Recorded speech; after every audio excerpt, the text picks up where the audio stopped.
Hoje o especialista explica quais são as regras para aquisição ou arrendamento de terras brasileiras por estrangeiros. Vamos conferir na tela.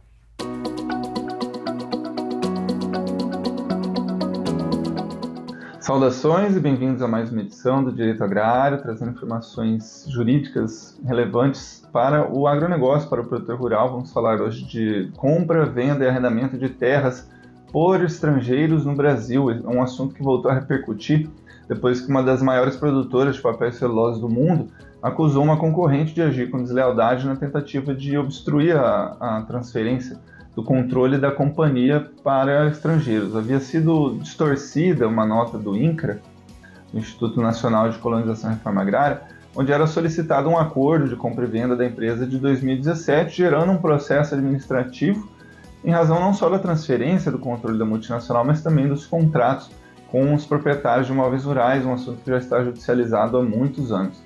A legislação brasileira sobre compra, venda, arrendamento de imóveis rurais por estrangeiros, ela tem como objetivo proteger a soberania nacional, a segurança alimentar, e por muitas vezes é criticada sob o argumento de que é excessivamente restritiva e dificulta a entrada de investimentos estrangeiros no setor agropecuário brasileiro. E por que há um envolvimento do INCRA?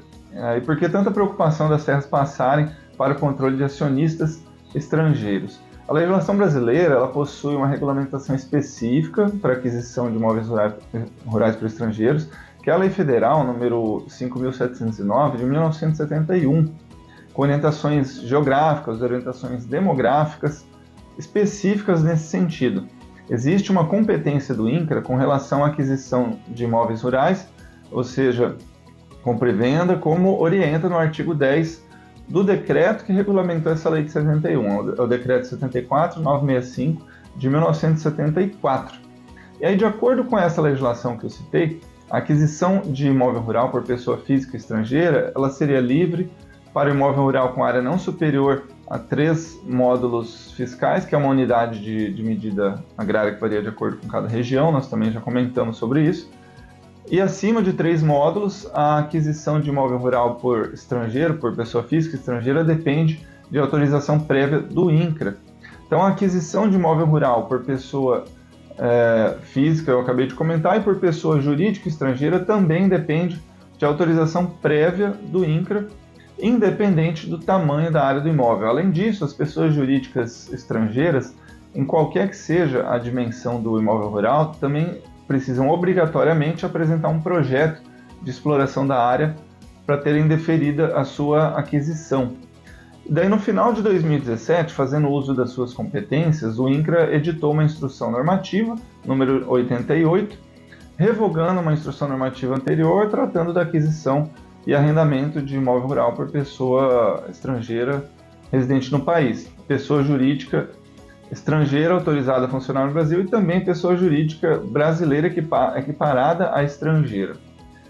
Bom, aí no que diz respeito ao arrendamento de terras por estrangeiros, ou a parceria rural por estrangeiros, a orientação vem da Lei da Reforma Agrária, que é a Lei 8629 de 93, que no artigo 23 fala as regras aplicáveis, que são as mesmas da legislação de 71 que eu acabei de comentar. O arrendamento rural por estrangeiros também vai depender de autorização prévia do INCRA, independente do tamanho da área do imóvel.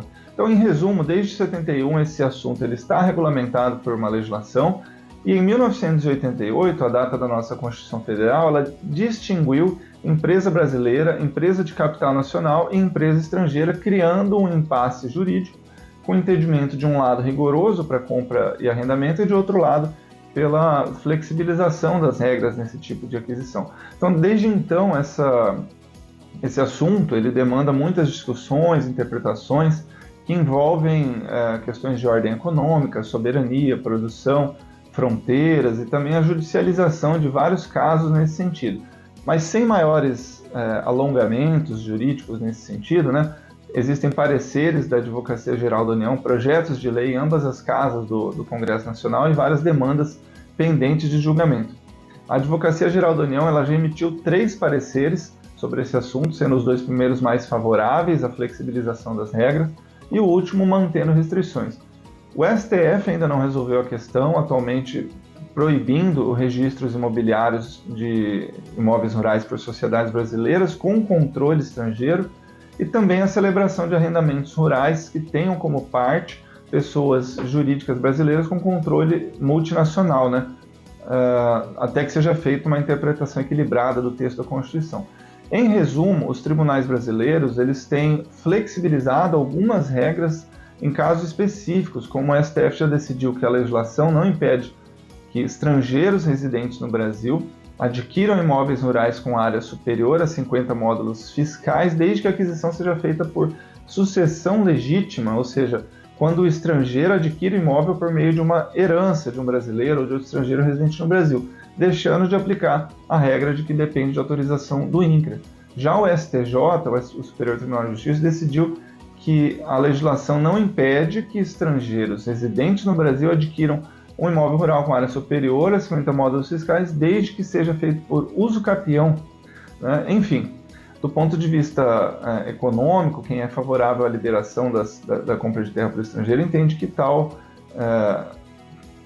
interpretação mais favorável ajudaria a aumentar o orçamento do Estado, atraindo capital, aumentando a produtividade e competitividade, gerando emprego, renda. Por outro lado, existe uma necessidade de garantir a soberania nacional em razão do controle dessas áreas por interesses estratégicos estrangeiros, o que precisa de regras rigorosas nesse sentido, evitando também uma ameaça à nossa própria segurança alimentar com a concentração de terras e a redução da produção de alimentos no nosso país, né?